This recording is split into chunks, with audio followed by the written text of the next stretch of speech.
to be a political vendetta against his party, the New Patriotic Party. And so he picks up the tape and he's telling the party that this Anas guy and his boss Kweku Baako, you should not deal with them because they are not with us. Look at what they've done. And he says that he actually did show it to the deputy minister. So let's go and see the first video. And I'm referring to the shorter video. Please play the correct one. The shorter video in which Kennedy Japan is alleging that the tape had a minister collecting money and that he actually showed this to the said minister. The shorter video. Let's see it. Information out from Anas Bonnie and Kwadi stop. Tell him what this guy was going to do, and that is what he does every time. Okay. Anas was going to show a video where he has given a minister paid money on a table like this, but he was not going to show Sir Onim Kofona Aplani. It's a political fight. In 2018, the political fight, who was in power? Only Panoya involved. My year video no bako say at the command. So Ada Ukoshia Dubai. This is what he did to you. Set up or setting up. Yes. All right. It is not investigation, sir. Nipani are corrupt or setting them up to disgrace this party. So that's Kennedy Japan speaking in 2019 thereabout, and he's talking about this tape. This is the same tape that so we're trying to explain and get you the information about why the question about why has it taken 4 years to be aired, and these are the various angles that we are picking up and we're sharing with you so that, I mean, as they say, we all opinions are like noses, we all have one. So that's you can pick up your opinion and send a text message to Good Evening Ghana Official. This is a very important exercise we're doing. It's very painful for us and for me in particular because of the relationship with Charles Eduma. It's very, very painful, but these are the angles that are coming out. So that's Kennedy Japan speaking over there about this tape that he has seen. So this, in 2019, he has seen the tape. He has custody of it. He has a monopoly over the possession, as Kweku Baako would like to put it. He has the monopoly over the possession, but not the monopoly over the production, because he didn't produce it. But he controls the possession, or at least that's what he believes at the time. So he continues to make this point an important point, an important selling point for him to the party, that he's very loyal to the party, he's very important to the party, that he had made this significant intervention as a result of his work in catching who watches the watchman. He has made this significant intervention by paying to collect this video, and this will save the party the embarrassment that if this video were to come out, nobody would deal with the MPP anymore. Now, Tiger Eye people are saying that once we got hold of the video, we decided that we have to demystify what this guy is saying, and we have to show it. The questions for them is that, did you know that in showing it, you would jeopardize the career of a deputy minister in a way that he had been brutally entrapped, that there will be no real evidence with any legal, how do I say it, investigation will pull up Charles Eduma as having been involved in a crime, whatever crime of any sort. It's almost certain that will not happen. It's almost certain. We don't know, but we believe it's almost certain that will happen. So why do you then produce this matter and then embarrass a minister so that the president is led to terminate his appointment? Not just that, but within the same context, there are linkages to the vice president. And this video is old. Kennedy Japan has said it. Was there any reason to show it at this time? That's the other question being asked. So you get the Tiger angle, you get those who are saying that, nevertheless, we know you have a vendetta with the Japan. We know that he got the material from you illegally. But nevertheless, for the interest of the group, maybe you shouldn't have showed it. Tiger Eye said that for the interest of our integrity, we needed to show it. And damn the consequences if you like. Okay, let's watch another video. This is a much longer one, isn't it? It's about 4 minutes longer. It's the same Kennedy Japan, within the same posture. He gives a bit more information. He mentions Chairman Sabonsu. He mentions Yabuabia Samoa in very uncomplimentary terms. And I have to say that the description of Yabuabia Samoa that was rendered by Kennedy Japan in this video is his own view. We do not see Yabuabia Samoa in that context. So that before you watch it, our disclaimer is very important because he used very harsh words for Yabuabia Samoa. He also mentions Kweku Baako. He mentions Anas. But importantly, he mentions Chairman Sabonsu, the majority leader. Have a look at this tape. Madam before Kweku Baako is nobody. I swear to God. Opa Munchusu Kweku Baako against me. And you see what I'll do to the party. Kweku Baako deliberately supported Anas. Everything that he was doing against this party. Please give me a break here, Ghana. MPP. Until I'm 137, let me address the issue. And yes, sir, na Juma Papa President Akufo-Addo aye. So in this case, how I be communication party, you know, they are doing a disservice to me, and I'm advising them.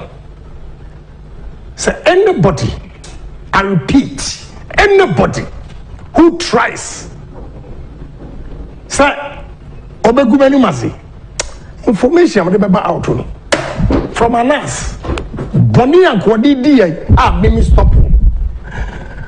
What this guy was going to do, and that is what he does every time. Okay. Anas was going to show a video where he has given a minister paid money on a table like this. But he was not going to show Sir Onim Kofona Aplani Ekachrom say it's a political fight. In 2018, the political fight, who was in power? Is the MPP. Abuabia Sama should shut up before I release the video. Okay. What do I say? Me, na me protect him. Yes, I have my good friend, a man that I respect very well. I'm kika etibom. I'm come crying to chairman. Oh. Yeah, they didn't tell him. Because catch them, Mr. Leader. This is the game plan. Now, what I've uncovered, you have no idea.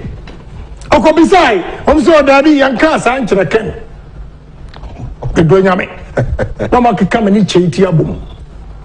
I will not let anybody sacrifice me. And nobody should make a mistake and call me say, internal matters. I also have my medical leave.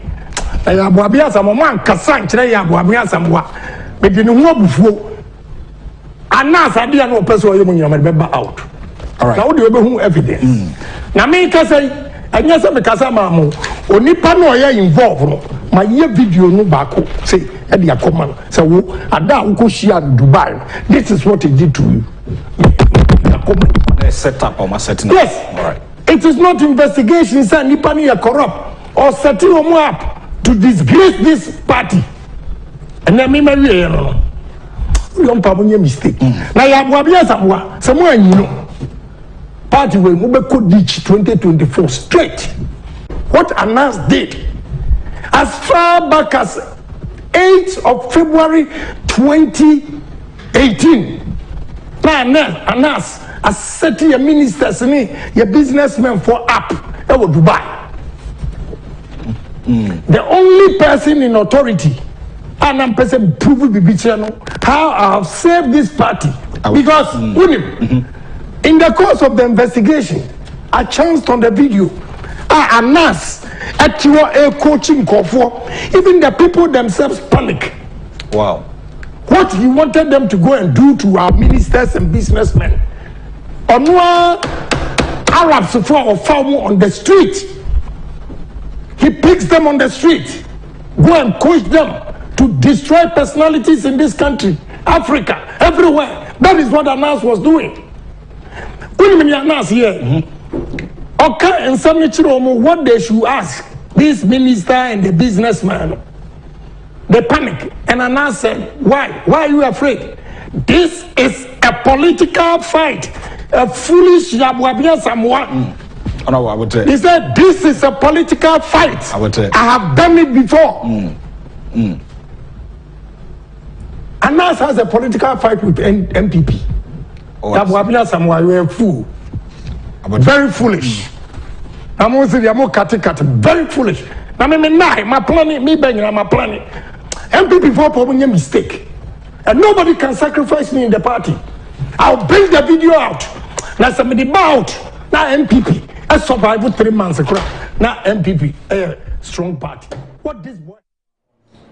So the argument against Kennedy Japan is that the video is out. Has the MPP survived this or not? I don't know. You know better than I do. And everyone has their opinion. But this is a case for those who are saying that let's show the video. And so that he no longer has anything to say and says that and threatens that if I bring it out, MPP, I swear to God, and all of that. So their argument is that let's show the video. and so the video has been showed. The other argument is that the counter argument is that the collateral damage from the video is a damage on the individual, Charles Dubois. So it's a bit of slur on the party, isn't it? And it's a bit of damage for the system, and especially the vice president, who has actually responded. But nonetheless, this is PR. So that's the argument against the Tiger Eye Group. Those who decided to show the video last Monday, that's the question they have to answer, because the videos, I don't know whether it lacks credibility, but it was filmed some time ago. Kennedy Japan talks about it, and then you find it and you say we'll show it just to teach him that he's not the only one who has said that we have it, that it can be shown, and his powers of blackmail are vanquished, as it were. I'm guessing that's what was going through their minds. But this is the story. Let's see what you guys. So send us your text message, your take on this one to Good Evening Ghana Official at Facebook, and then we deal with it. We have to conclude on this part with the same montage that we put together for Charles the other day. Tribute to him. Charles Dubois has worked very hard for the Republic, according to the President's statement, and this is what we did for him. Ghana, my happy home, with Charles Dubois. Ghana, my happy home, my happy home. Land of rich resources, land of mighty talents, racial tolerance, justice and freedom. Ghana, my happy home, my happy home. Home of the brave and virtuous, land of smiling people and charming faces and glorious culture. I will strive for thee, glorious Ghana. I will die for thee, glorious Ghana. I will uplift thy name in all I think or speak or do. I will strive for thee, glorious Ghana. I will die for thee, glorious Ghana. I will uplift thy name in all I think or speak or do.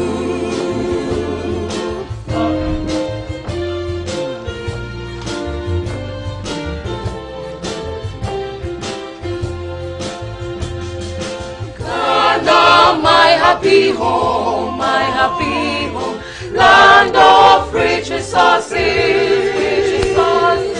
land of mighty talents, racial tolerance, justice and freedom. Ghana, my happy home, my happy home. Home of the brave and virtuous, land of smiling people and charming faces and glorious culture. I will strive for thee, glorious Ghana. I will die for thee, glorious Ghana. I will uplift thy name in all I think or speak or do. Okay, we're moving straight to the agricultural story, but let's hear the messages from our social media people. Let me start with you, Eunice. What are the people saying? I'm from Elvis Ado. Now, I think Honorable Ken has to show the Anas pass for the whole country to see who Anas is. Also coming from Junior Sugri. I think Honorable Kennedy is a hero today. Savali Kelvin is also saying that Anas has credibility after watching the investigative videos. He set people up and called it investigation. An invitation to threats is also a crime offense. And then Senior Mampam GH is also saying that the best video analyst of our time is about to tell us what the video is about because we can hear and see. Ala JT, you do all. Kabiru Adam is saying, watching you live from Yeji Highlanders. What I don't understand about this expose is that why was the expose not aired since 2018? And then Ernest Clinton is saying, I like Paul so much. All angels laid bare. The governor Tescon UCC is saying that keep your eyes on the ball always. And lastly, from Kwabina at Shaudankwa, John Ampontia Kuma DBA is watching you live. Over to you, Andrea. Okay, so coming from Akabia John, he says, continue with the good work. Hashtag Paul all the way. And then I have a message from Benny Tando, and then he says, this video is current. Okay, over to you, Annie. Okay, so coming from Kabiru Adam, he says, "Good evening, Paul. Is this really an investigation or entrapment? Ghanaians should not buy into this feasible thing of Anas and not forgetting how his journalism brought Ghana FA down and anything about our football." This is also coming from Safianu Adam. He says, "Good evening, Paul and your crew. He is a scammer who uses pseudo strategy and money to trap people, record them, edit the videos, and add voice over to disgrace them and make money. If he is genuine, why is he hiding under the mask to trap his vulnerable victims under such circumstances? As a country, we have failed to regulate and formulate laws to check the works of so-called investigative journalists." Master Planner Junior Kintampo is also saying, "Anas Arimiyao should please change his style of investigation. We want to watch a video without any editing, caption, and commentary. We want to hear the voice of all the people in the video to know the conversation that goes on before one is offered monies. God bless our homeland, Ghana." Kojo Anderson also said, "Ken made reference to the 137 seats of NPP in Parliament.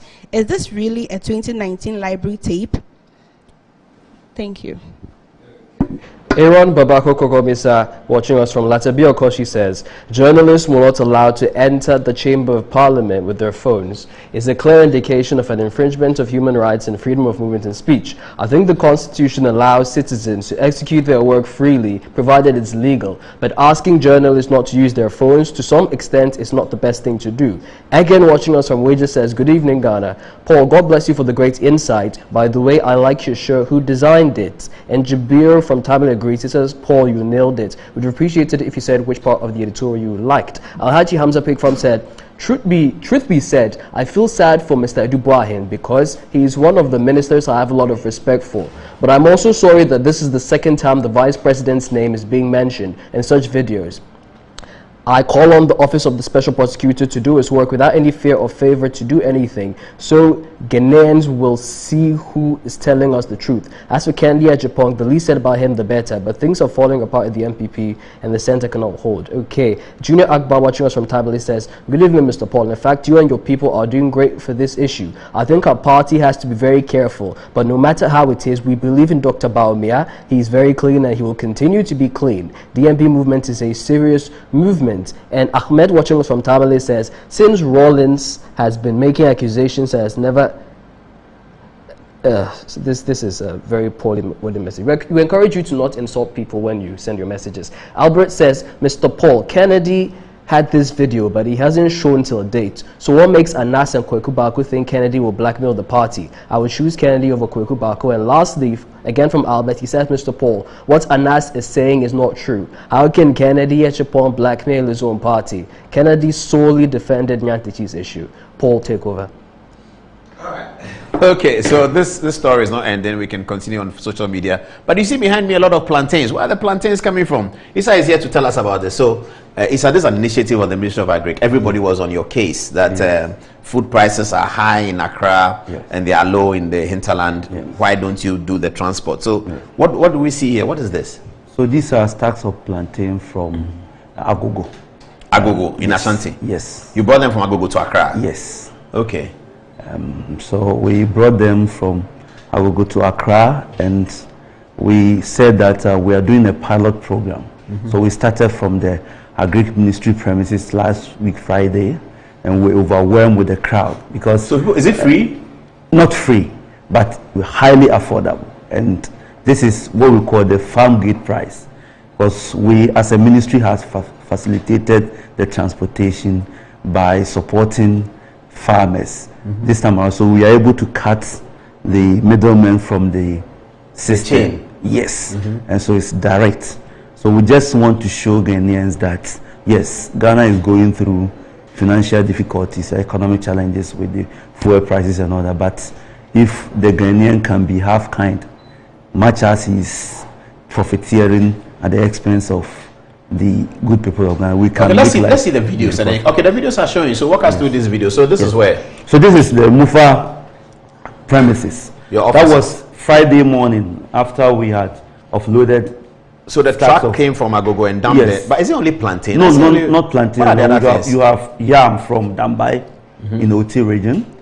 Today we had oil Cooking oil? Yes. Which is very important. Which Where did you is get very, it from? very important. Local. From Ghanaian produce, Avnash. Avnash is in Tamale. And they produce cooking oil? Yes, they produce coconut oil. Fresh. Okay. And then you have... cooking? Yes. Okay. And you have vegetable from Bodriase. We had, like an indicator, rice. Local rice. Yes. Local Ghanaian so rice. Paul, Yeah. this Christmas, we want to encourage Ghanaians that, recently, just today, Bank of Ghana has said that they are not going to issue FX to people who import rice. So this is an opportunity for Ghanaians to patronize made in Ghana rice. Of course, under the PFJ, we've made a lot of investment in local rice production. And so the milling has improved? Yes. So we can get long grain from Ghanaian rice? Of course. So this time around, there's no issue about stones in local rice and all that, because we introduced... What are we seeing here? It looks like a stampede is going to happen. Yes, this was Okashi too, where when we started with the sales yesterday, we had to call in some police officers to come and restore order, because Paul, it is just a logic. It's just logic that people should react to, prices of goods when the price are cheap. So did the goods foodstuffs get finished? Did you sell all? Within a matter of 2 hours. Everything was finished. We have never had leftovers. Never ever since we started this. So every day you do it? Every day we do it. Today we did rice. Tomorrow we are doing plantain at prison's headquarters. Prison's headquarters, and tomorrow then, Friday. Yes, and then you're doing plantain over there. Central. What about tomatoes and pepper and onion? In fact, we decided initially that we are very much careful about the perishables, but these are farmers that have transported there. So yes. we don't have the storage facility within the premises, so we don't want to bring down the price. Yes, but how do people get it? Yes. So what's happening is that 3 days ago we had vegetables, fresh vegetables. What we did was, as soon as they brought it, it got finished. But you know where the tomatoes are being transported from. So the fear is that we need to be very careful about the patronage before we get them to come. Okay, so now you know that there will be patronage. Will you bring more tomatoes? Of course, we will look at that. Okay. So we are. But the rice and oil is very, very important. But next week we are.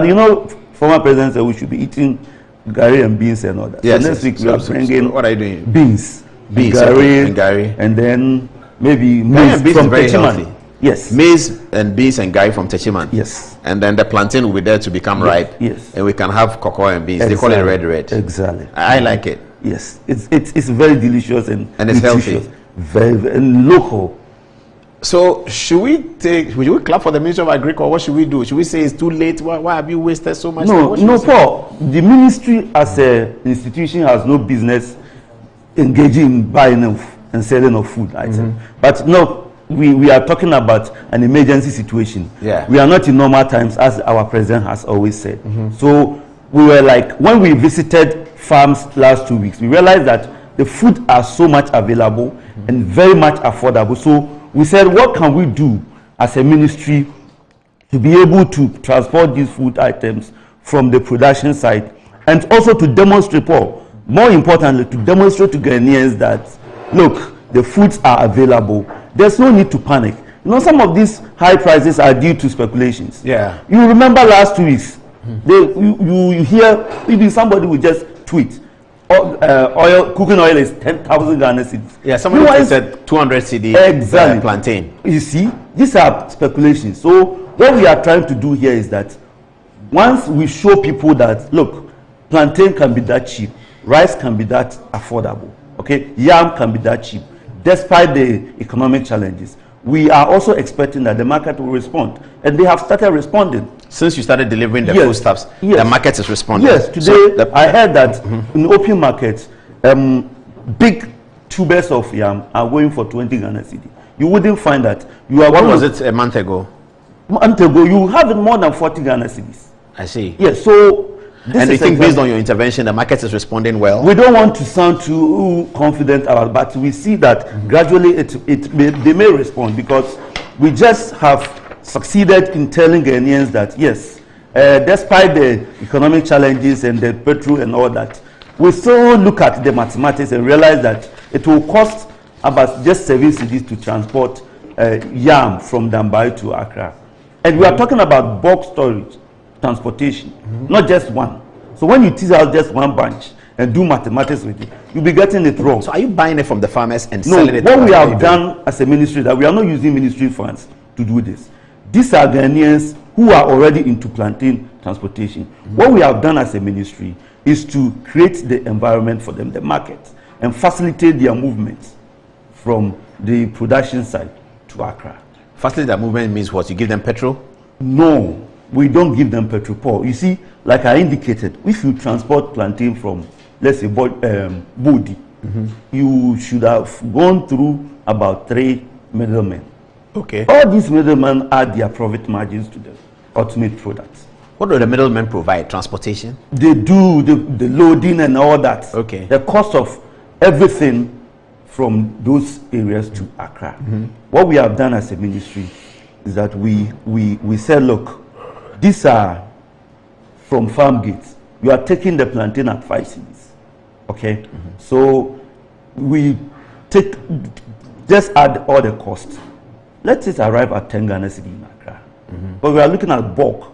We are transporting a huge, but not just one. So you are paying the middlemen, or you are taking their business? No, we are not taking their business. You are paying them? Yes, because if you come to ministry, realize that we have enumerators. Because these products have been evaluated from the farm gates. So we have enumerators. We issue sheet. You pick the product, you take the sheet, you go to the lady, she issues you with receipts before you take them. So you are bringing it to Ministry of Agriculture, but you're also taking some to the market. Yes, so what we did, this is a pilot program. So what we took to the market, which of course will be taken tomorrow too, is to study how the market will respond.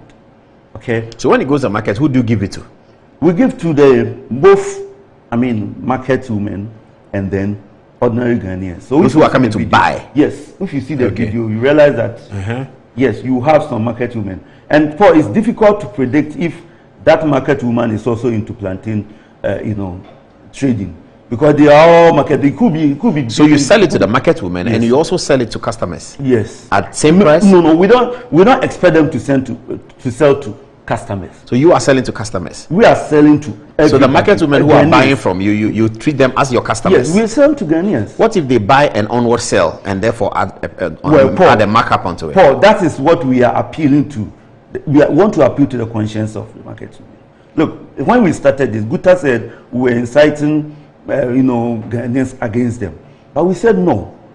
If they really want to prove that they are genuine, then these are the things that they should be responding to. If we buy plantain, a bunch of plantain, that ordinary should go for about 150 Ghana cedi on the ordinary market. You are going for it at 25 Ghana cedi. We don't expect you to also cheat Ghanaians if you are really going to sell it out. So that's exactly. Can you sustain this intervention through? No, it's not something that we expect to last a lifetime. This is an intervention, immediate intervention, to correct some of the discrepancies in the market. But of course, we are doing a pilot, but we are expecting to send it to all the regional capitals, so that this Christmas, what we are saying is that don't do drinks, local foreign drinks, hamper. We expect you to do local rice, nice, sweet, sexy yam and plantain. Do it as a hamper and gift it to somebody. And you want drinks, you can add asana. Exactly. Which is nice. So below, these are drinks that are healthy and also delicious and also purely Ghana made. A lot of young people want to listen to YouStart, and so we're going to that next. But congratulations, Issa, and put up the photograph of the Honorable Minister. Let's say congratulations to him, the Honorable Owusu-Efiri Akoto, Minister of Agriculture. But if you don't have it, the photograph, they have it. So that's your boss, yes, Honorable. But some people are very saying that, passionate. Yeah, they are saying that this intervention, if it's successful, is going to facilitate his presidential ambition, and they don't like that. So. No, Paul. You see, this is something. Sometimes we talk politics, but these are realities. These are bread and butter issues. You hear people. And this is urgent, exactly. So it's not about political campaigning. He has to do his work. If he wants to do campaign, he will go to the delegates and speak to them. Yeah. Who knows? Can you tell me if these people are delegates? The people buying the plantain, whether you don't even know whether they're NDC or MPP. Yes, they are. It's an intervention for Ghanaians. In politics, there are collateral benefits. Yes. Sometimes decisions you take can help you. But that is not the point right now, because when the president gave an address a few weeks ago, he said his government was going to do something to ameliorate the problem, the hardship that Ghanaians are facing. If this small intervention is going to have an effect on the ultimate Ghanaian, that is what gives the president, the government, and the minister satisfaction. We'll leave it there, and thank you very much, Andy. Let's go to the text. What are people saying about the food? And after that, we talk about YouStart. Okay, so this is coming from Smell A Cash. He said, Paul, do you know coconut oil and palm nut oil, not the red oil though, is the best, and we produce that in Ghana? Instead of us consuming that, we are here consuming sunflower oil, which is not good for us. We Ghanaians have problems and we need to consume our own because it's the best. Joe Elam says, wow, so these market women are always cheating us. Hey, Ghana, bless up, Mofa. Also, Opomboachi Yadom says, Mr. Paul, I'm a bit confused about this MFA intervention though, but my question is, what is the budget in doing this and how long will it continue? JK is saying, just remove some of the taxes on the fuel so transportation will be cheap. The high prices of foodstuff is as a result of high cost of transportation. Over to you. So coming from Samuel Dennis Siaboy, he says, ask again, how much the bunch of plantain costs in Agogo compared to what the ministry is selling at? Piero Ekon Kwame says that this is a good idea, but they should include other crops as well, not only the plantain. Now coming from Martin Kenabo, he says, Paul, I think the president should have referred the case to Shraj instead of the special prosecutor. This is because the special prosecutor once acted as Anna's lawyer. Now coming from Opon Boache Yadom, he says, Paul, I'm a bit confused about this MFA intervention though, but my question is, what is the budget in doing this and how long will it continue? Over to you, Eunice. Kudos to our able Greek minister for an innovative and a practical measure to really show what we have in our market to avert prices of foods in our cities. I really admire his initiative. This one is coming from Kabiru Adam. And then I have another one from George Ampofudodo. He's saying that, Paul, ask the pro when the ministry is bringing PFJ market. We are in need badly. Over to you.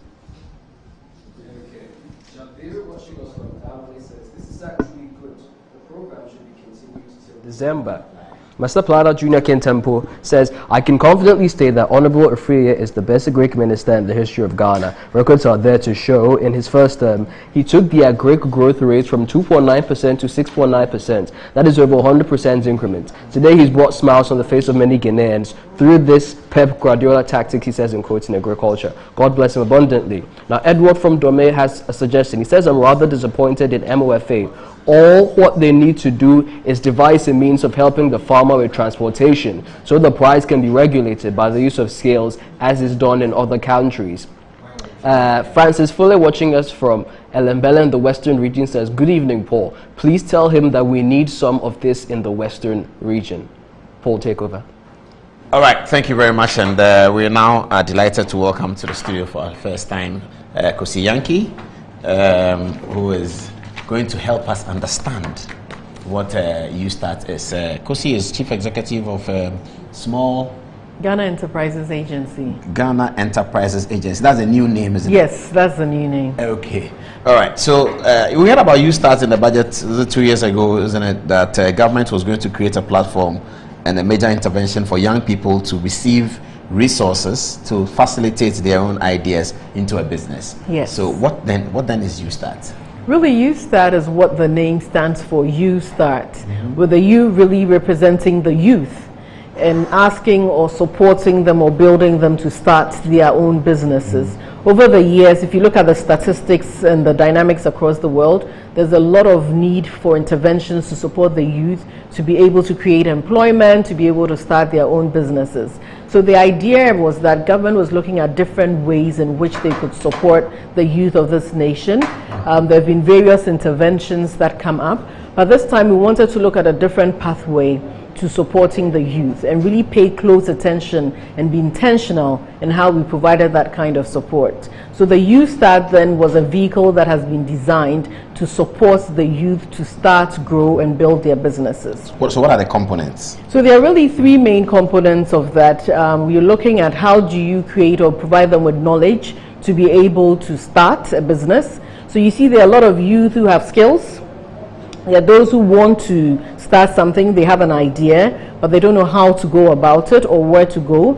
And so this program creates the opportunity to provide knowledge, to provide really support in accessing markets, to provide them with support to actually access financing or facilitate financing for the program, and even support through regulatory agencies as well. But this is all being done under three major components, which is the YouStart commercial, which would be really led by the financial institutions. There's the YouStart, the district entrepreneurship program, which is what we and other partners such as NEIP, NYA, and the others are coming together to support with implementation. And the third part is the YouStart Graceworks, which is looking more at the faith-based organizations and how to partner with them to roll out this intervention across the nation. But the faith-based, so you're going to do it through churches? Yes, you're going to be working through the churches, the mosques. So who's eligible? Who's eligible to apply?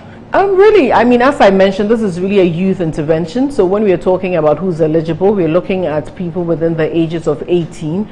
We extended the youth bracket to 40 for many reasons in terms of the duration of the intervention and what the expectations are.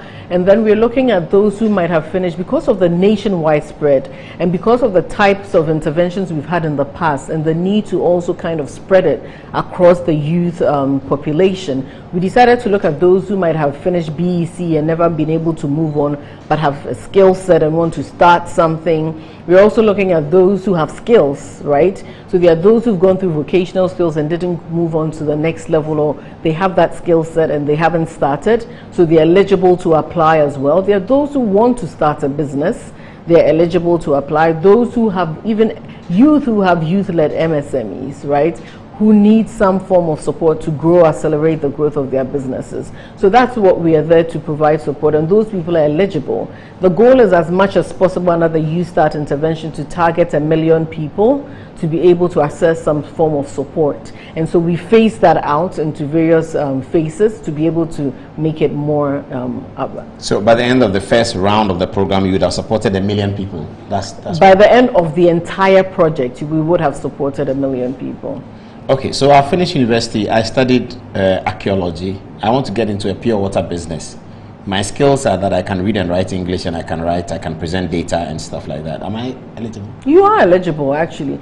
I think Wouldn't you say there are too many pure water businesses? No, it depends on how you do it differently. Because if you look around, there are so many things that people do, but they add innovation. Mm-hmm. And really, the whole training and the whole assessment is to kind of help you build on that innovation. You might have something that is different. There are so many waters in the world, but people continue to produce water. There are those who add color to the water and add vitamins, you know. Or if you go to the US, you have what they call vitamin water. They have other sports water. They have just ordinary water. They have sparkling water. So there's always an opportunity to add value. And also you have to look at it as to where they're targeting, because there are some youth who live in different parts of the country who might not have access like we do. And so they benefit from starting something similar. So you're not going to tell me pure water might not work in Newtown where you live. Can you do tomatoes? Is that part of your remit? I think the work we're going to do is to help you think through. Mm-hmm. So one of the things the training will do would get you to start assessing or thinking through what you think your plan is, and also thinking of options and alternatives, and really thinking about what will work. Mm-hmm. You know, because at the end of the day, you need to come up with something that will work. So I think the whole program is really looking at how to be successful and how to make something work. You know, you also have people who have different skill sets, right? So besides saying that, oh, I have a pure water business, there are people who say, I also went to school, I'm a mechanic, right? Mm-hmm. Or I studied ICT, I want to start programming a business that supports the financial sector or hospitals with all sorts of software, and I want to be able to build on that. And so we help you think through it to see how best you can start it and be successful in it. That's very interesting. Okay, so I'm a young person, I don't know anyone, I don't have any connection, I want to benefit from YouStart because I'm watching Kosi on TV. What should he do? I think the first thing to do is actually really go online if they have the ability and they can go online to really read about this. Thankfully, these days people have like all sorts of social media and they have internet access. So once you go on it and you search for GEA, the Ghana Enterprises Agency, and you go onto our website, it will direct you there. You can actually just Google the YouStart Ghana Jobs and Skills Project, and it would also give you options. You can actually even walk into one of our offices. So the Ghana Enterprises Agency has been set up where it has over 210 offices across the nation. Is it in districts? In districts. Okay. Right, and we have 37 business resource centers that are also scattered across various districts. So it gives you access. So you can walk into one of the district assemblies, walk into the business advisory centers, and it gives you the opportunity for you to then apply or to ask questions about this. The YEA offices as well, the NEIP offices as well, you can walk into it and they provide the information. So are the district assemblies your partners in this? Because if I'm in Gupugu Yoyo or I'm in Kintampo, and I should be able to go to the district assembly office and get all the information. Oh yes, you should, because the district assembly offices are partners. We work with them. It's a big collaboration, and that's one of the beauties of this intervention. The idea was not for it to be focused on just one ministry or one agency, and so there are a lot of agencies that have led in the implementation, have led in the sensitization. The Ministry of Rural Local Government has actually done a lot of work in going around the nation to sensitize their district assemblies, and we've also gone along with the various implementing agencies to make sure that people are aware of what is happening. And so it's actually seated and embedded in the district level so that we bring it access closer to the people who need it. I see. That's really interesting. Are you expected to go through tons of application forms, and you know, if you have opportunity for 1 million spaces, you're probably going to get 10 million application forms? Are you prepared for that? We've always been prepared. I mean, that's the work we do. In the past 4 years, we've actually provided support to over 800,000 people. And so 1 million is just adding a few numbers to what we've done in the past. But this time round, it's been intentional with working with the youth and providing them with access to employment, which is through entrepreneurship routes. You mean the organization has provided 800,000 support to 800,000 different people? Yes, we have. Over the last few years? Yes, over the last, it is very significant. How are you confident of that data? I'm very confident because we keep numbers, we keep the dates, we have technology that holds our data. We have, if you look at our work, for the first time in the nation's history, we've given access to funding to over 302,000 people, with 60% of them being women. The first time in the nation's history. 60%? Yeah. But 300 are women? Yes. And you gave them what, financial support? We give them financial support. Skills training? We've provided others with skills training across the nation and provided them with startup support to build it. And now that's why we're looking at moving it from just generalizing it to the youth focus, because we've seen the need across the nation, and we believe that if we're able to do more, we'll be able to transform a lot of lives. Have you been too quiet about your achievements? I think so. Have you been too modest about your achievements? We've been very, very modest about our achievements. It's time that you have to start talking. Wow. And these 300,000 are real people? Yes, they're real people. Our systems are designed. We really focus on using technology for one, transparency, two, using it for reach. And through this database that we've been able to build over the years, we're able to tell exactly who, how, and why. And also be able to use that data to decide on policy and decide how we're going to drive policy in the future. And so as much as possible, our work is always based on data and numbers, and why it's important for us to focus on certain regions, certain subgroups, and why and how women make changes or drive changes. It's all done through the work. Are you going to do like a roadshow in the universities and tertiary institutions and tell them all the things you're telling me right now? Oh yes, we are. We're going to go around and tell people about what we've done. I think we need to do more of that, I must be honest. We've focused on doing the work in the past 4 or 5 years in trying to make sure that for the first time, as I mentioned, in the nation's history, especially with the direction of the President Nana Addo Dankwa Akufo-Addo, we've actually pumped over $150 million in access to finance for MSME development, one of the largest on the continent. That's a significant figure. $150 million. Yes. It's going to small, small and medium enterprises. Micro, small and medium enterprises to support their businesses. To support across their the country. businesses. Yes. Wow. And people have stories to tell. People share stories. People walk into our offices. So as you started at the beginning and you said that I hope if someone is listening, how do they approach us? There was one man who was listening to our program, and we're talking about one of our projects, which is the Ghana Economic Transformation Project, where we were giving access to finance to SMEs. And he applied. He called his son and said, what is this woman saying? Okanchi kakra na wakan brofo kakra. And then we told him, his son explained to him what we were trying to achieve, and he applied. He has a recycling firm industry. And when he applied, he wasn't sure if he would get it. So when he put a number there, at that time when he went back to buy, the prices had gone up. He came back to us and said, this is what I applied for, but this is the new invoice. This is the invoice due to the change. So we had a committee meeting and agreed to support him because it was for a good cause and it was impacting the environment positively. And guess what? He bought this and he came back last month and said that due to the funding we had given him, he had increased his turnover to 100,000 plus Ghana cedis a month. From by more than 80% of what he made. That's an amazing story. And he had actually bought another equipment, the same one we had paid for. He had increased his capacity and needed another one. He had actually paid for it with his own funds, you know. And so these are some of the stories. We have a whole lot of them. There's one in the pilot phase of the YouStart. There was one guy who had gone through NAPCO at that time and had saved part of his money. And when he came, he saw us on Facebook. He applied for the pilot phase, and he learned a lot. But we hadn't told them we were going to give them funding at that time. So he went back to Wenchi, wrote a business plan from what we had done during the training, and the businessman in Wenchi gave him 20,000 cedis and said, go and build a fish pond and start aquaculture with the plan that you gave me. And that's how he started. So there's a lot of good stories. There's a lot of people who are succeeding.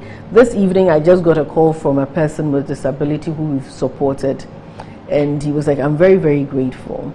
And that's the core of the work we're trying to do, is to create opportunity and hope for people and to make sure that they succeed and they're successful in the work they're doing. And that's what Ghana Enterprises Agency is about. And the beauty of it is that the Ghana Enterprises Agency was transformed at a time when the world was changing.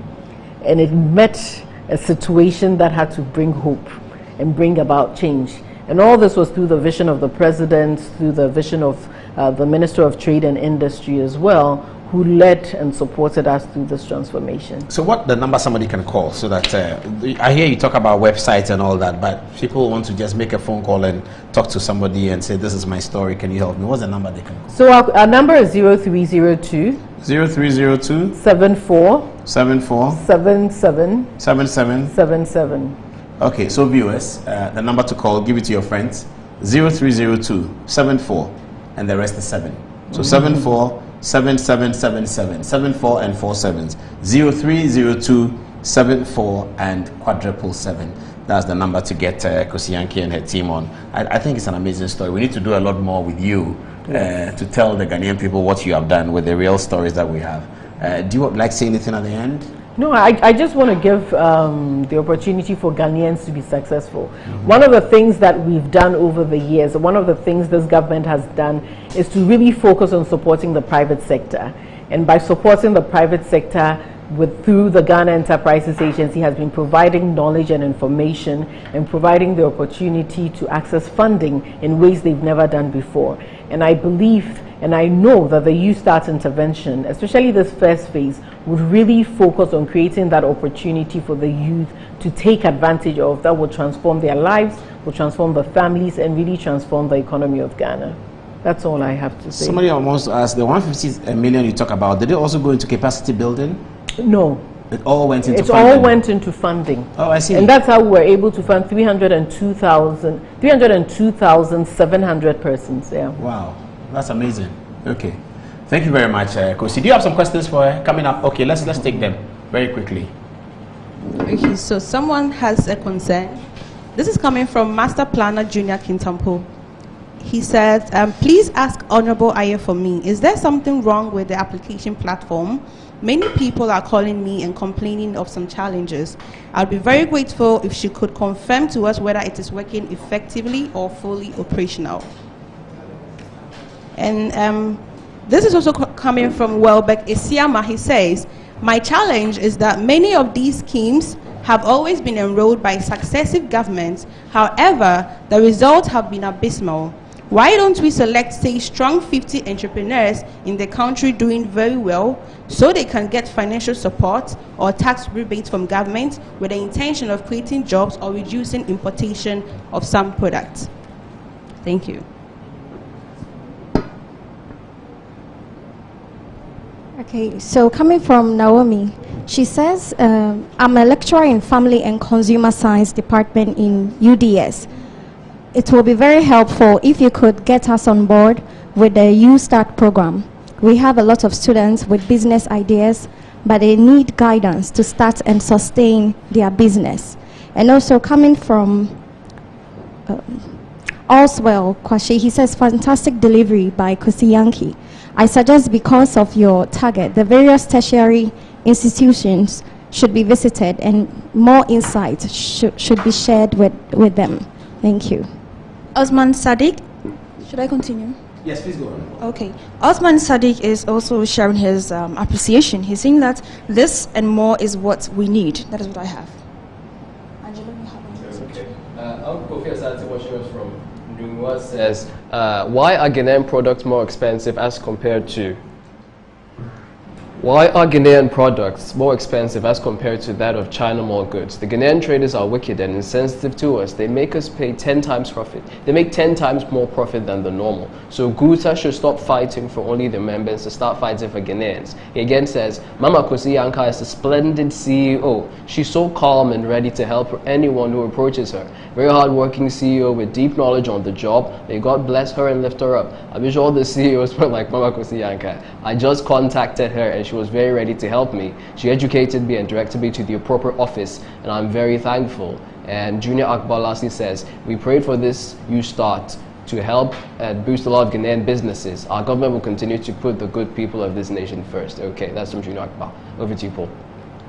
All right, so we get ready for a short break. Kosi Yankee, let's say something else. I see you were writing something down. No, I just wanted to say that yes, we at the beginning, the first day we opened, we did experience some challenges on the platform. It was from a telco, one of the telcos, but we worked with them overnight and they fixed it. And so it should the be platform up. is working now, so people go online. Yeah, it was always working, but there was one telco that had a challenge. But we worked with them and then they picked it up and worked on it. And I just wanted to comment on the enrollment. There are different interventions that are abysmal. I think it's important to note that there are a lot of interventions, but a lot of other people have also benefited positively from them. And if we look at it from that angle, then people don't take advantage of the opportunity. So I would advise that people take advantage of the opportunity because yes, there are also people who succeed from these opportunities. Okay, thank you, Kosi Yankee. Short break. When we come back, Black Stars play their first game against Portugal next week, Thursday. Before then, the tournament will open on Sunday, and on Monday, Senegal have a game, and they are playing in Group A. Earlier today, the Black Stars started their World Cup campaign beautifully when they beat Switzerland 2-0 in a game that was played at 10 o'clock. Many Ghanaians who are skeptical of the outcome have told us that the Swiss did not play their full strength because they didn't want to get injured. Others said the weather condition, it was particularly hot, and that inured to the benefit of the Black Stars, so we shouldn't be celebrating yet. Mohamed Awal has come all the way from Kumasi to help us with the analysis on the last part of Good Evening Ghana. We're going all the way till 11 o'clock after the break.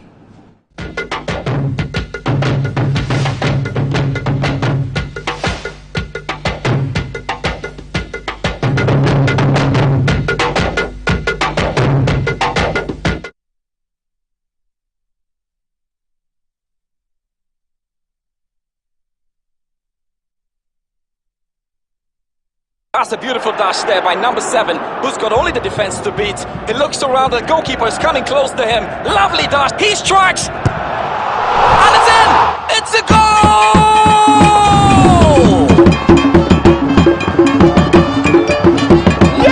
With only one Ghana cedi, you can win 200 170,000 Ghana cedis in the Betway Item 13 jackpot. Diwohene. Bet responsibly, not for persons under the age of 18. This advert has been approved by the Gaming Commission of Ghana. A state-of-the-art facility built with your family needs in mind. A medical center positioned for all your fertility problems and other diseases. Medimosis Clinic and Prostate Center. Our goal is to help our patients achieve and maintain optimal health. We have fully functional OPD laboratories in all our branches. Do you have problems urinating? Medimosis is the ultimate solution. Our Prostacure X capsules and Prostacure Herbal Tea treat prostate problems. Afromosis capsules gives you maximum performance, and for the ladies, Femacure X capsules solves all your menstrual problems. Locate Medimosis Clinic and Prostate Center at Adenta Barrier near the traffic light, Ashaman Ajekojo, Kumasi Ahinima Kokobing, and in Accra Ministries after the Ghana Highways Yard. Call 0244 068 447. We accept National Health Insurance card and all other private insurance card. Medimosis Clinic and Herbal Center, your ultimate solution for prostate problems. Located in the beautiful neighborhood of East Legon, Accra, AH Hotel and Conference has all the comfort and luxury you need for the perfect getaway. From check-in to check-out, our friendly staff look forward to pampering you and making your stay special. Our new safety features such as shielded check-in desks, masked employees, and contactless restaurant menus and door keys will give you peace of mind as you enjoy your stay. Our spacious and contemporary designed rooms and suites are the height of luxury and style, fitted with modern amenities for your convenience. Take your company to the next level when you host a conference or meeting in our ultra-modern conferencing complex. But don't forget to take time to relax and rejuvenate as you enjoy our many on-site facilities such as our gym, pool, and world-class restaurant. Locate us near American House or call or visit us online today to start planning your next stay. AH Hotel and Conference. Afrocentric.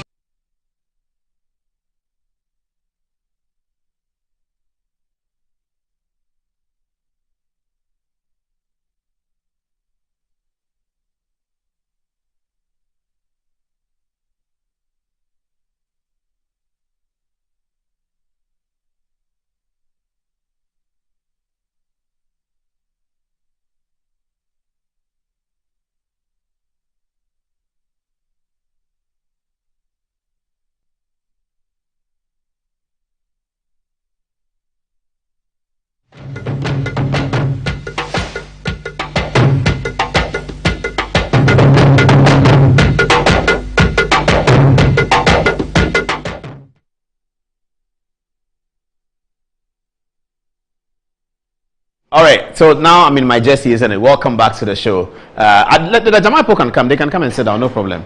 Wow, were you satisfied with the outcome of the game today? Well, I think it's quite good. And then what I think is Otado decided to maybe confuse our opponents, especially going to the World Cup. Yeah. Nobody should be mistaken that the Koreans did send some scouts to come and scout our game. Why Korea? Why not Portugal? We are in the game.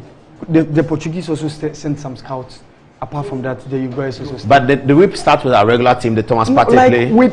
Thomas Partey did not even play at all. He and the Kudus did not even feature at all. Okay, so how did he arrange everyone? You know, Otado. We'll be going to watch the highlights of the game in a bit. 5 minutes highlights. We'll see it in a bit. But let's hear you. You know, Otado is someone who is always very good when it comes to going with the 3-back. He likes to operate with the 3-back. So that's what he did. But today he decided not so to he go did with the 4-4-2. He did a typical 4-4-2. I spoke to Sadiq Adams on Tuesday, and he was suggesting that with the kind of strength we have, Otto should do the 4-4-2. You know, it's less complicated. It's easier for the players. And 4-4-2. The thing is, when you are going to let your full-backs to attack, they need to have some security.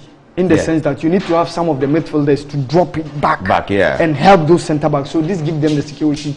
So he played a 4-4-2-2. So who were the four at the back? So we had probably a UK back line. So Tariq Lamptey on the right. On the right. Baba Abdul Rahman on the left. Mohamed Salisu and then Daniel Amati. So he brought Salisu in. Yes, Salisu. Southampton. Okay, so he dropped Alexander Jiku was not part. Okay.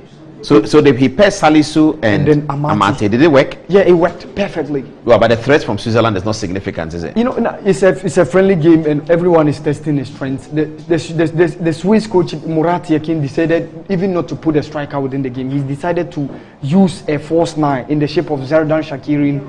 And then there's also one player, Bril Mbolo of AS Monaco, formerly of Schalke 04. So he was the one who was put on the pitch of play. But one thing I saw is we were stretching them because we played a 4-4-2 wide. Did we have Tariq running across? Tariq was running. And Daniel Afriabiani was everywhere on the pitch. What role did he play, Barnier? Barnier was the one partnering Iñaki Williams. Up front. So Dede Ayew was on the left. Okay. And so Barnier played like a number 10. Yes, a number 10. And but number 9. Yes, but they kept on making some switches. So we kept on confusing the Swiss team. At a point, you see Iñaki going to the right side. Jordan Ayew will slot as the main man in the center forward.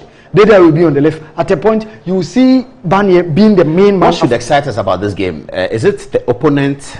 Is it the score line, or is it just sheer confidence of the players? The opponent is part based on the fact that Switzerland is one of the teams that, if you critically watch football, they have players who are playing at the top level.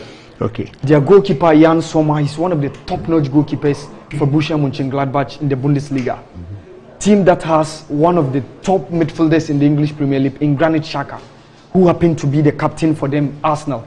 He happens to be the one who partners Thomas Partey in the midfield. Oh, that's the game. That's the highlights of the game. Yes. Okay, let's see the highlights of the game as it's played. Yeah. So this is the beginning of the game. This is the Black Star bench. I'm sure it's the national anthem period.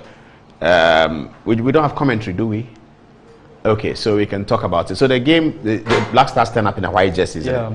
Yeah. But you were saying that the Swiss did not start with a striker. They did not start with a striker. They played a false 9 in Bril Mbolo. But they so came with a back line. The game started now. They came with a Swiss were in red, isn't it? Yes. Okay, so the 4-4-2 is what you're looking at now. Is that Tariq on the ball? Yes, Tariq is the one on the ball. Okay, that's no, Tariq. No, here is Tariq. Tariq has now picked it up. Yes, the one was Daniel Afriabiani, who was the one on the ball. I see. Yes. And so in terms of our first game, Sadiq Adams was saying the other day that he thinks for his first 11, he'll put both Dede and Jordan in because he wanted players who are familiar with the stature of the World Cup opening game. Do you kind of agree with that? For me, tactically, I disagree with him. Yes. Why? If you take a look at the players that we've invited even for this tournament, out of the final 26 that we went to this tournament, 13, it's only 13 of them representing 50% have played at the World Cup before. And also 13 of them also representing 50% have never even featured for Ghana at any tournament at all. The Ghanaian, those in the Ghanaian squad. Yes. And out of the 13 players who have never featured for Ghana at all at any tournament, that's a good long ball. That's a good long ball. And the control is great. Who's on the ball? Kamal Antoine Semenyo. This was in the second half. No, he's good. Yes, his control of the ball. This was in the second half. I wish I had a slow motion for that. Yes, very good control. Yeah, there it comes. Yes. Yeah, very, very good. Long ball. Yes. He puts it down in between two defenders. He controls the ball, picks it up, and he completely wins it. Yes. That's a good player. That's a good player. So I think this is the first goal that Mohamed Salisu scored. Oh, the defender? Yes, Mohamed Salisu scored. He headed it home? Yes, he scored the first goal for Ghana. Oh, wow. Okay. Yeah. But you were saying that Salisu will probably better fit the back three that Otoado plays, isn't it? That's what you said before. For me, I think the back three most often helps to maybe cure those problems that you're going to have, especially in defensive transitions.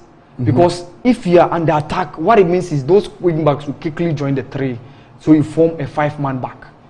Otoado most often used to go with the default 3-back, which was where he will use his number 6 to slot in as they want to join the center halves. And then he uses his guys who are at the right and the left to join the attack. And that was what we typically use against Nigeria in that game at the Baba Yara Sports Stadium and also at the Moshood Abiola Stadium. You remember we were using Baba Idrisu in the middle of the park. But most often when we are with the ball, he slots in to come and join those two center backs, which was Alexander Jiku and then Daniel Amati. So this affords Dennis Odoi, who was our right back at that time, and then Gideon Mensah, So he saw that Dennis Odo and Gideon Mensah were not part of today's game. So we've picked. Dennis Odo is not in the team, is he? No, yeah, he's in the team, but he never featured today. He's in the team? Yes, he's in the team. But he didn't feature today. He didn't feature. Okay. So no Kudus, no Partey. No Kudus, no Partey. But both Ayus played. Both Ayus played, yeah.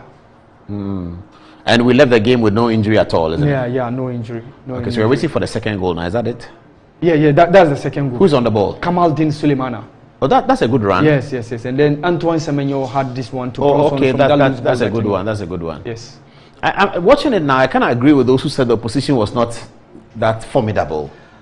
For me, I disagree. I would be tempted to say maybe they were quite cautious, quite jittery, because the tournament is coming on. Everybody wants to have his players fully fit for the tournament. And mind you, potentially we can meet this team going to the round 16. That's if we top our group? Yes. And they come second? And they come second because they are in Group G and we are in Group H. Or if they top and then we come second. So they are in the same group with Brazil? With Brazil, Serbia, and then Cameroon.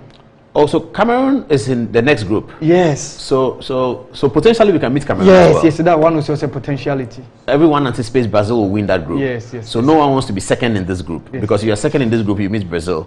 So we are all hoping to top this group and meet the second over there. Which could be Cameroon, which could be... That would be the best option. We're going to be talking about the African challenge, and then we'll find out from you how you rate the Cameroonians. I think this highlights is coming to an end now. Yes, it is at the end now. Very good 2-goal victory for Ghana. But let's go to the rally round the flag as they give us the first song now, and then when we come back, we'll begin the full analysis of the African challenge at the World Cup. We'll start today. We'll continue the next edition, and we'll continue the next edition until Thursday when the Black Stars line up against Portugal. Black Stars.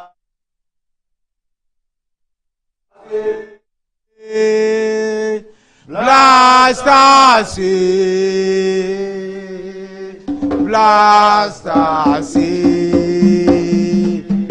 forward ever. I say Blaster, Blasters,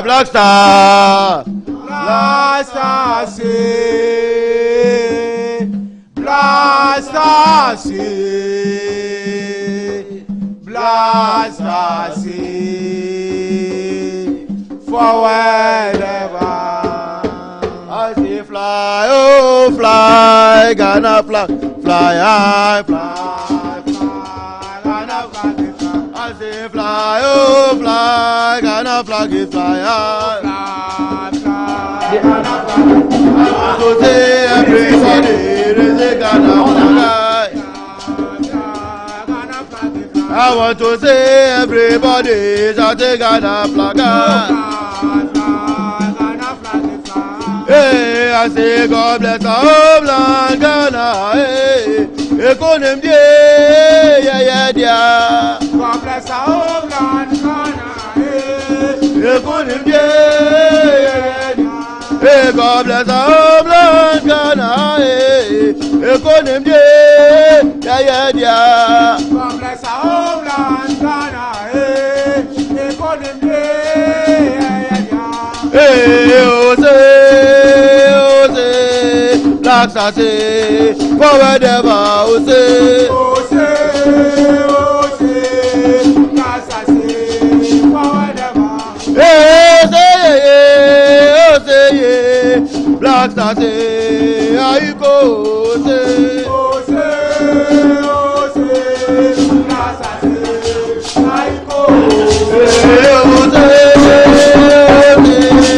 Black Stars, how you go, Black Stars, how you go.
Forever.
I like that one. Let's do that one again. Let's do what taleni. Yehovah taleni. Ibani wo yenkuni. If you feel what yenkuni. Okay, text message. Let's hear what people are saying about the Black Stars, and then we go back to the touch screen. Okay, so this is what Alhaji Bob Sidi is saying. He said, Paul, Assalamu alaikum. We thank God it's another Thursday. In fact, our boys played very well. One thing I like about them is they don't panic. They played like a compact team. Gradually, they will improve match after match, and inshallah, Portugal will fall by a lone goal on Thursday. Greetings from Old Tafo constituency. Solomon Johnson likes our Jama. He says, nice Jama. And teacher Arima says, I am watching Pa. Over to you, Andre. So I have one message here, and it's coming from Ebenezer Ejari Amar. He says, even if the Ayus walk on water, critics will still say it's because they can't swim, instead of calling it a miracle. Over to you, Eunice. Ebenezer Ajari Amais is also saying again that I'm surprised Ghanaians are still negative about Black Stars after beating Switzerland. When people don't like you, even if you walk on water, they will say it's because you can't swim. The boys did well. And Ruben Kumasa is here saying that friendly game and you people are worked up like this. Wait till World Cup starts. Anita Adeyinti gives a counter feedback saying, please, if you're not happy, we are very happy about the Black Stars. Angelo? Gino Akbar says, I think Ghana did well for beating Switzerland 2-0. We pray to Almighty Allah to send us forward ever, backward never, go Black Stars. And Master Planner says, Portugal trashed Nigeria 4-0 this evening. That's it. Oh, Portugal beat Nigeria 4-0? Wow. In preparing for Ghana. That's amazing. That's not very encouraging. Okay, we beat Switzerland 2-0, they beat. Well, okay, how many tale minyeke abeni of analysis of history of the African talent?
Okay, all right. Thank you very much, Jama Group, and they had presented the flag earlier today to the president. So we're going to begin our World Cup analysis program on Good Evening Ghana. We'll be doing a segmented one. We will definitely have a reporter in Qatar, so you know they're going to get up-to-date reports from us. Tonight, we're going to start historically. You know that we like history. So we're going to evaluate the African challenge at the World Cup historically. Hopefully, we can get a lot out tonight, and then from the next day, the next program, we build up onto the developments in World Cup for Ghana as we get onto next week, Thursday, which is the 24th of November, when the Black Stars will play their first game against Portugal, who reportedly beat Nigeria today by 4-0.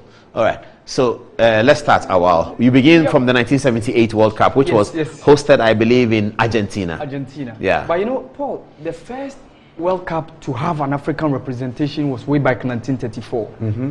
United Arab Republic, now called Egypt, were the first African. But around that time, only Egypt, Liberia, and then probably Ethiopia were are the counts that you can talk about the fact that they are independent of themselves. At that time. At that time. So we have to wait between 1934 till 1970 because Africa boycotted 1966 World Cup. Mm-hmm. Because we weren't having an automatic slot. We had to go and play with other people. Yes, we had to play another continent. So in 1970, we had Morocco. They went there for the first time. Democratic Republic of Congo, then called Zaire, went for the second time in 1974. That was at that time where we were having a slot. Mm-hmm. But this Tunisian team under Abdelmajid Chitali became the first team from Africa to have ever won a game at the World Cup. Okay, which game did they win? When they defeated Mexico 3-1. This is the World Cup in Argentina. Yes, in 1978. And Mexico had hosted the World Cup in 1970. And then 1986. They are one of the countries. So they defeated Mexico. They were in the same group. 3-1. Yes. 3-1. Yes. That was significant. Yes. I see. That was the Did they get out of the group? Yeah, they never got out of the group. Africa. So they lost 2 and won 1. Yes, they lost 2 and they won 1. Mm-hmm. Africa needed to go reach around 1986 before we started qualifying. To the next stage, in this year, 82, by that time, the number of the participants has been expanded from 16 to 24. Okay. So Africa were given 2 slots. All right. Cameroon and Algeria appeared at the World Cup for the first time in their history. As African representatives. As African representatives. Who got the 2 slots in Africa. Who got the 2 slots. After a very tight qualifier. Yes. We didn't go through. Yeah, we didn't go through. You don't remember how? You know, because we had won the 1982 African Cup, so we were a good team. It was a qualifier. And we had drawn with Cameroon. It was a qualifier. And beating Tunisia at the African Cup of Nations. And we defeated Libya in the final. But this was the Algerian team that had Rabamaje, Lakhdar Belloumi. And this team defeated West Germany, then European champions. I see. In the group stage. In the group stage. 2-1? 2-1. But Algeria didn't get out of the group. Yes, there was a match we called the disgrace of Gihon in the history of the World Cup. And that was the last World Cup of which we were having matches, last games, group games, not being played simultaneously. Okay. Because prior to the last games, Algeria has already defeated Chile 2. So we were waiting for the results between Austria and West Germany.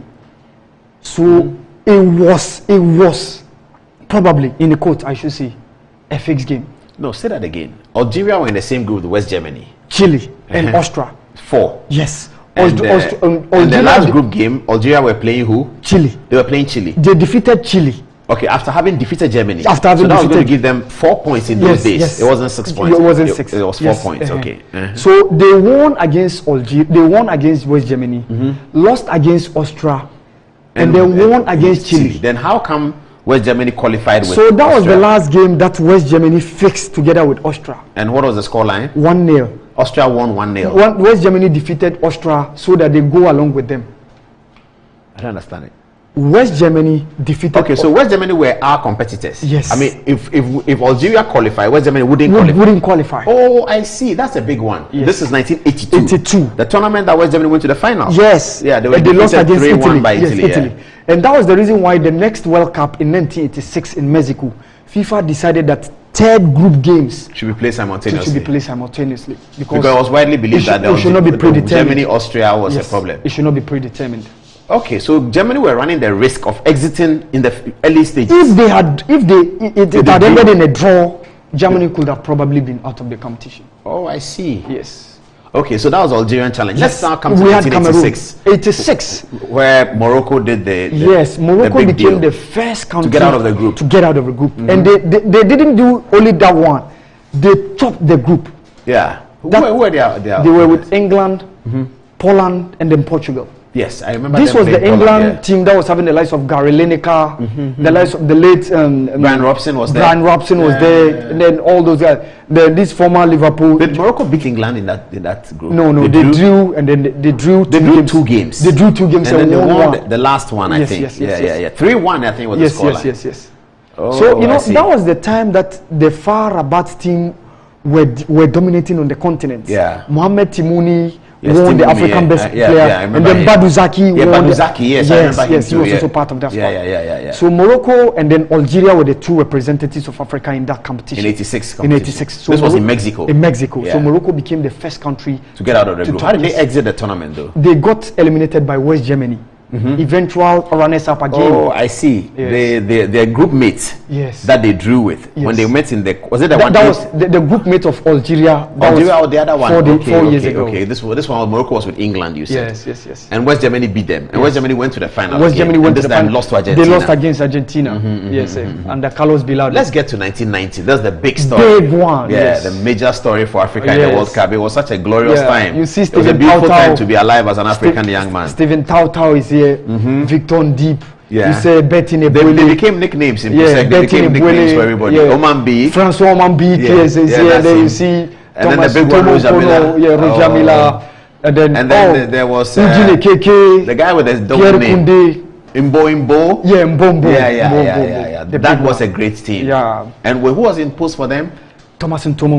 Yes. They were having a very seasoned veteran. Yes, 3 best goalkeepers. So what happened in this tournament to England? What happened to this Argentina? They were drawn in the opening game against Argentina, the defending champions. Yeah. And they even won. Though they had a red card, but they double won. red card actually. Yes, double red card. Yes, and they won against Maradona and Argentina 2-1. Yes. Then the next game, what happened? Was it 1-0? 1-0. The next game, what happened? The next game they won, but they lost against Russia, Soviet Union. But they were able. And the rumor was that their coach was Russian coach. Yes. And by the time they went out to meet Russia, Cameroon had already qualified. Yes. And so people suspected. Yeah. And they met Colombia. They beat Colombia. They beat Colombia too. Carlos Valderrama's team. Yes. And that was the reason why they were able to reach the quarterfinals. Eventually, they lost against England. At the quarterfinals, that was the first time an African country went all the way to the quarterfinal. Okay, then came this one, 1994. Nigeria carried the African probably my best ever African team to have ever represented Africa at the World Cup. You see, Finidi George, Daniel Amokachi, Michael Emenalu, Chidi Nwanu, Sunday Olisi, Okechukwu Uche, Peter Rufai, Austin Eguavon, Samson Siasia, Emmanuel Amuniki, Rashid Yekini. No Austin Jeje Okocha? Yeah, within this separate, it was 94. 94. Okocha was part of 98. Yeah, Okocha was part of the 1994 squad. But he wasn't here. This one within the starting lineup, it's not part. Yes. Okay. Yes. Well, I also didn't hear you mention Rashid Yekini. Yes, Rashid Yekini. Okay, in the number 9 shirt. Okay. Yes. Okay. And then my favorite one, you didn't mention him. I don't know whether he's there. Daniel Amokachi, yeah, he's there. Okay, yeah, that was a good team. That was a fantastic. You had Finidi George in there. Milutinovic, yes, Finidi George. Yes, okay, this was the coach was who? Yeah, this was Clemens Westerhoff. Westerhoff, yes, that's what I remember. Yes, yeah. Clemens Westerhoff. So this was a tournament in America. Yes. And this is when they met Spain. The Spain was 1998. The Spain was 98. Yes. Which one was the big? This one was they defeated. They won against Greece. Oh, Greece, the opening game. Yeah. They won against Greece. And then they went. Oh, this is the one they exited to Argentina. No, against Italy. Oh, it was against Italy, but they played Argentina in the group. They played of which they lost. Yes. So they were drawn in the same group with Argentina. Of which was in the second round that they met Italy. They were leading, and then Roberto Baggio scored a late equalizer. And then we went to extra time, and then he got that was under Arrigo Sacchi. Yes. He was the coach of Italy. So they went to. So why is this Nigerian team great? Because we're not very happy with their performance against Italy. They controlled the game. They should have just buried that game. Yeah, they should have won. But they had won the game. There's this African mentality. And then this African mentality came against us, and we're so embarrassed. Everybody said the Africans cannot think; they cannot just hold on. It was 2 minutes to the end of the game. Yes. And with the Arrigo coach, Sacchi was doing he came on television and told them, "You have 2 minutes. minutes to go. You have to win this game." And they just lost the game. They lost it. Oh, Nigeria, that was very, very worrisome. So I'm not sure why you select this African challenge. For me, based on the quality, the talent, and then I think the name, the stature, and take a look out. Their performance at those times, and to me, they were such a fantastic team. Very good ball control, very good team, player to player. Yes, and a lot of them could fit in the first team of most of the countries that came for the World Cup. And you remember, eventually, everybody was very. They went at the World Cup as African champions. Yes, they were after they defeated Zambia in the final game. Yes. Nigeria again, 1998. Again, carrying the African challenge. This when they played Denmark in that second round that everyone thought they should win again, and then they went and lost. Oh, Nigeria. I remember they defeated Spain 3-2. Yes, this was the one. So this was the tournament that the number of the participants was also increased from 24 to 32. Oh, so from 1994 to 1990, we had 5 slots. So this is the first time we featured the 5. This is the first time South Africa went to the World Cup. Yes. In 98. Yes. So we had Nigeria, we had Morocco, we had South Africa, we had Cameroon, and then Nigeria, Morocco, South Africa, Cameroon. Yes.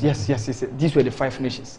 And then this was the tournament that Africa went with 5 coaches. Tunisia went with Harry Kasparchak, 5 foreign coaches. Nigeria went with Bora Milutinovic. South Africa went with Philippe Troussier, the white witch doctor. Morocco went with the late Henri Michel. And then Cameroon went with our own Claude Leroy. So it's a typical example of an opposite of what is going to happen in this World Cup. All 5 Africans, yes, all the 5 African coaches. Yes. We've come a long way. We've come a long way. So that was in 1998. Yes, they were in a group with Spain, Bulgaria, and Paraguay. They defeated Spain 3-2. They defeated Paraguay. They defeated Bulgaria 1-0. I remember Victor Ikpeba, the Prince of Monaco, scored the game. They lost against Paraguay in the last group game. By that time, they've already qualified. Yeah. And then they went through to meet Denmark. Yes, after the game, one Nigerian journalist stood up and he was asking Bora Milutinovic, who is going to mark Ronaldo? The journalist wasn't talking about the game against Denmark. Yeah, because the parents were such that if they beat Denmark, they were going to meet Brazil. Yes. And the Nigerian journalist... And all of us were looking forward to the Brazil-Nigeria game. And then they lost to Denmark. 4-1. Oh, it was so shocking. It was totally embarrassing. Another big one. This was Senegal. Yes. This one too, they had issues. If they had won that game, they were going all the way to the final. You believe I remember I watched this tournament in London. I was in London at the time. If they had won this game, they were going to meet Brazil.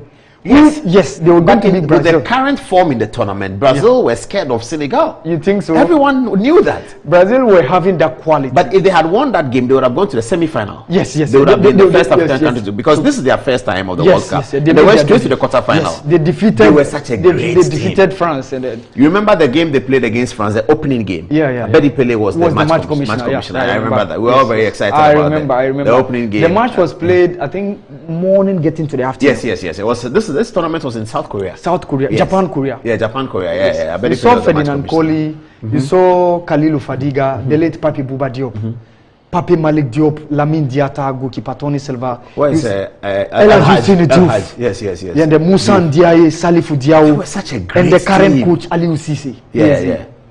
But I mean, this was a big African opportunity. Completely lost at the World Cup. I mean, Ghana did ours. We also lost that penalty that could not take an African country into the semi-final. After they defeated France, you remember they drew against Denmark 1-1. They were down. Salif Diao equalized.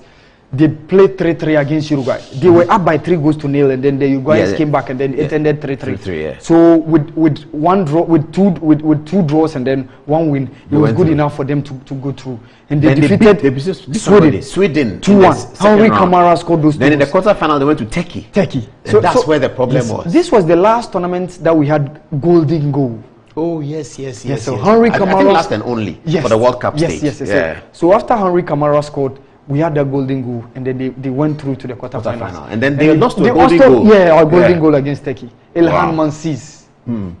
Okay, let's move on to 2006. Yes, the famous Black Stars. That was the African challenge in the 2006 Germany World Cup. Ironically, this World Cup in Germany, Africa went with 5 representatives, of which 4 of them made their debut. Oh, I see. That's 3 of them were neighbors. Togo, Ghana, Cote d'Ivoire. We all share borders. And it was all our debut? Yes. Debut for all Togo, of us. Ghana. Togo ever made it to the World Cup? Yes, 2006. Togo, yes. Adebayo's team. Yes, Emmanuel Sheyi Adebayo, Abdel Kader Kubaja. Stephen Keshi qualified them, but he was Otofista. Oh, yes. It was Otofista who took them to the World Cup. Stephen Keshi had qualified the Togolese national team. They sacked Stephen Keshi after the AFCON. Qualified. And Otofista took them to the World Cup. Yeah, Abdel Kader Kubaja. And we went to Germany and played an opening game against Italy. The eventual winners. They beat us 2-0, but we matched them really well. It was a great game. Then FIFA President Sepp Blatter said it was one of the great games of that competition. Yeah, I remember that in Germany when we finished, Franz Beckenbauer told one of the Ghanaian officials that don't worry about it, you qualify from the group. Wow. With what you played today, you will beat Czech Republic. And we were not sure whether we would beat Czech Republic. I never watched the Czech-US game. You know, they played. No, we didn't see it. Yes, we all didn't watch it because we were focused on our game. You know, they played that game before ours. They played that one in the afternoon. We were tensed. Yes, I had a Nigerian friend who watched that Czech-US game, and I was telling me, to be honest, I'm scared with the Czech team because they were ranking second. Milan Baroš, the likes of Jarod Plasil, Peter Cech, Grigera, those quality talents that they were having, Pavel Nedved, Poborski, and he told me, if this Ghanaian team cannot beat Czech, they means the Ghana team is not a team. And I asked him, Solomon, why? He said, US were playing that match like a charity game. And did the US win that game? No, Czech defeated US 3-0. Okay. So we won against Czech 2-0. Yeah, so we beat Czech 2-0. Yeah. So we played this game in Hanover. Against Italy. In Hanover. Yeah. So you saw those guys, Joe Pissel, Stephen Appiah and the likes. Yeah. It was a great Italian team.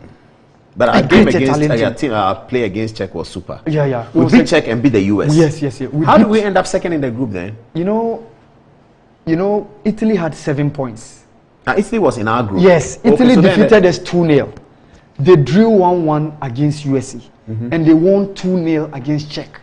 So that's 7. 7 points. We had 6. Oh, okay. So because 6 points is high, so I was beginning to wonder how we came second. You know, but Italy needed to avoid the Brazilians, didn't they? I watched a documentary and they were saying that they needed to avoid it, so they needed to top the group. Yes, same thing we are getting in this World Cup. We have to top the group. And that was what the England team did in the last World Cup. They did what? They avoided Brazil. Yes, they made sure that let's come second. Belgium will top the group. If we come second, we are going to meet Colombia. If we beat Colombia, we are going to meet Sweden.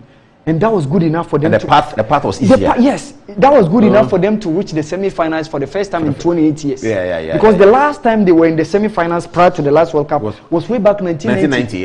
1990. Yeah. When they were eliminated by what? Italy? No, they were eliminated by Germany. The eventual winners. Yes. That was the first tournament that Germany came as united Germany. Yes. Yeah. Okay, so that's so the next World Cup is 2010. You make Ghana also the African. Obviously it has to be. It has to be Ghana carrying the African flag all the way to quarterfinal plus. Quarterfinals. I like to call it quarterfinal plus. I remember one South African woman, and she was saying, "The Black Stars of Africa, we are all behind you. We pray that you make us proud." And it wasn't to be. I was watching a documentary today. Incidentally, I saw somebody write on Facebook that Al Jazeera is showing a documentary with Abedi Pele and his sons, and the story from Ghana's World Cup 2010, how that penalty didn't go in. You know, this World Cup, Africa had 6 representatives. Oh, because South Africa was hosting. South Africa was hosting. So Africa had which has usually been more than the number. Will this be the Africa's nearest to the semi-final? Yes. This will be Africa's nearest. Because we came so close. If you remember that game, did we dominate it? No, it was an end-to-end staff. You need a coach who is very aware of principal tactics and differential tactics. What is that? What's that? When you are coming to start a game, you devise a plan. Oh, I'm going with a 3-back. Oh, this I'm going to go. That is what we call principal tactics. But as the game is going on, that is where you need to make changes. You adjust, do something. This is what you call the differentials. And we needed to adapt. We scored first. They equalized. The game was so tense. We went to the extra time, reached the extra time, almost close. Dominic Edia's header was made to be the goal that would take Africa to the semi-finals for the first time. A guy who I was watching at the Asim Park in Kumasi. Oh, I see. Yes. He was as a mix. Then time I was also a student at St. Augustine's around CAS. And I was like, wow, this guy I used to watch at Connors Park is going to make history by taking an African side to this first semi-final. As far as Never let it happen, and then... I was in this documentary where John Pencil was talking, and he said that he was celebrating because he thought the referee would exercise his discretion. But apparently, the rules for the tournament, which is always agreed upon by the group, said that for this tournament, unless the ball has crossed, it is not a goal. For other World Cup tournaments, an obvious goal stopped by the hand is a goal. So that people don't do that, you know. But for this tournament, it wasn't. So if the rules were different for the tournament, maybe Ghana would have gone. You know, I remember there was an interview. I don't know whether you saw this pic where there was, I don't know whether it's a fisticuff between Asamoah Gyan and Stephen Tornado Appiah. Oh, just before the penalty was taken. Yes. And then someone asked Stephen Appiah, and he was like, the assistant line one has flagged a goal. He wasn't even not talking. So he just wanted us to draw the attention of the referee. Let's go to the linesman. Oh, that's what Appiah was telling Jan. We are not supposed about the penalty. Not about the penalty. That the guy, the linesman has flagged a goal. He was just going back. To the center. So that's a goal. He signaled a goal. Let's go. We are not supposed to play the penalty. Yeah, it's a goal. It's a goal. Then we are just. But John Pencil said he saw the referee point to the spot, and that discouraged him because he was going to celebrate the goal, and then he saw that the referee has pointed to the spot. So maybe we should check and see what is. The referee has the discretion. What is there this time round? Whether the rules are that if an obvious goal is stopped. You know, for this one, we have the VR, we have the goal line technology. Yeah, but the VR will not say it's a goal. But we can make rules that says if an obvious goal is a goal. So that's 2010, and then you have 2014. This is the first time 2 African representatives out of the 5 managed to go past the group stages. Both two went back. What's this? We had Nigeria, we had Algeria. This is a tournament 2014 in Brazil. In Brazil, okay. Ghana was there too. Yeah, Ghana was. That was the last World Cup we appeared before this one. Before this one, yeah. Okay. I remember Nigeria were in a group with Argentina, Iran, and then Bosnia Herzegovina. Nigeria lost against Argentina. They won against Bosnia, and they drew against Iran. Algeria were also in a group with the likes of Russia, South Korea, and then Belgium. They came second. So Algeria met Germany, the eventual champions, in the round 16, and lost. Nigeria also lost against France in the round 16. So this was the last time 2 Africans. I see. Last World Cup in Russia was not that great. None of our representatives did well. Went out of the group stages. Went past. So, and we made a record for the first time since 1982, and that was the last time an African team went past the group stages till the last World Cup. On Tuesday, we'll talk about our starting lineup. I think we have what it takes this time around. If you check the groups, for me, I think I have a high hope for the Senegalese team. Let's talk about that on Tuesday when we also talk about our first lineup. But by that time, Senegal would have played, so we have enough to say about them on that note. Let's go back to text messages. What do you have? Anyone can start. And then Jamal Group, get ready. We'll end with you. So Bra Harris is saying that Awal Muhammad, your memory dear, borrow me, make I take writing of deck. And that is the message I have here for him. Do you have any, Andrea? Okay, so I have a message from Nana Kwame Newman. He says, Paul, please ask your sports analyst if he has anything to do with the late Jambo the Kumawood actor, because he's the photocopy. Yeah, that's the only question. Okay, coming from Master Planner Junior Kintampo, he says, Awal Mohammed has a strong memory, giving us history with great names, very brilliant and on top of issues. Omar Lead says, there is something exciting about the Ghanaian team, which is the discovery of the 2 midfielders. They give the team a good balance and stability. Joe T says, Paul, let's not forget that Switzerland scored Portugal and they are 5th on the FIFA ranking. That's all. Okay. Over to you, Paul. You don't have any message. Okay, all right. Let's take the Jamal Group. I hear you want to say something? Yes. You have a microphone. What happened at the presidency today? Yeah, Paul, today is a historic day. Ghana supporters, we did the biggest flag in the world. The biggest flag in the world. The rally around the flag simply means that we are canvassing support, the entire nation support behind the Black Stars. And what we did is that we did that huge flag, the biggest flag in the world, for us to exactly Yeah, so we took it as a presidency for the president of the Republic, Nana Danko Akufo-Addo, to sign on the flag to signal a support to the Black Stars. We'll do the same to the vice president tomorrow, and we'll go to the former president, President Kufuor, and President John Mahama, and then we'll roll it to Kumasi, and then they will bring it back to Accra, the sports stadium, for all Ghanaians to sign before we take it to Qatar. Oh, that's interesting. So yes. To Qatar because you have a lot to do. Qatar is Monday or Tuesday. Yes, we'll be leaving here on Tuesday. Okay. Yeah, so we'll do this tomorrow. The flag, it's very huge. It's very huge. Bring it. Okay. Very huge. Okay. We can't open it here. I can it's understand. very huge. But Paul, if you don't mind, we're gonna bring it here in Metro TV for all the staffs to also sign. We would like that. We would all like to sign. We want every Ghanaian to sign to signal support behind the Black Stars. Yes. On that note, give us the last song and then we close for today. Very good work.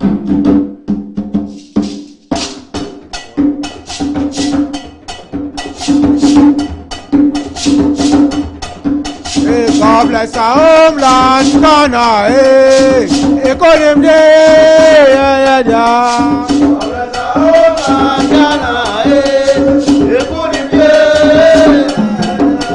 God bless our homeland, Ghana. God bless our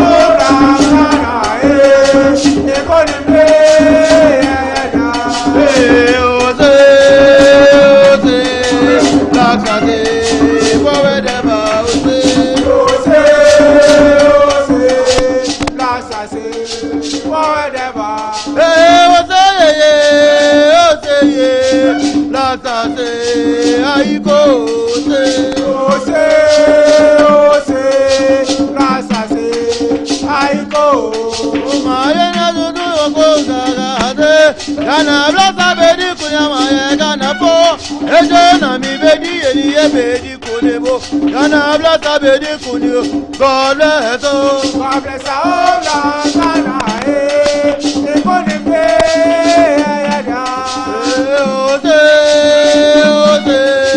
blasa de aiko ose blasa se aiko Blasa se aiko blasa de aiko tale de watale o atale ade wa ekone eshafi o ba ekone. Metro TV, insightful and inspiring moments.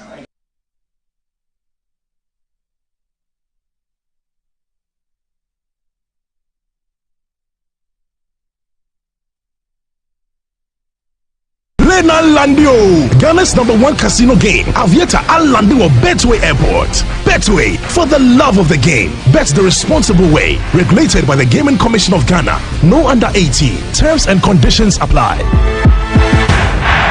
8 years to the deadline for the attainment of the Sustainable Development Goals target for sanitation. Progress made, but a lot more yet to be achieved.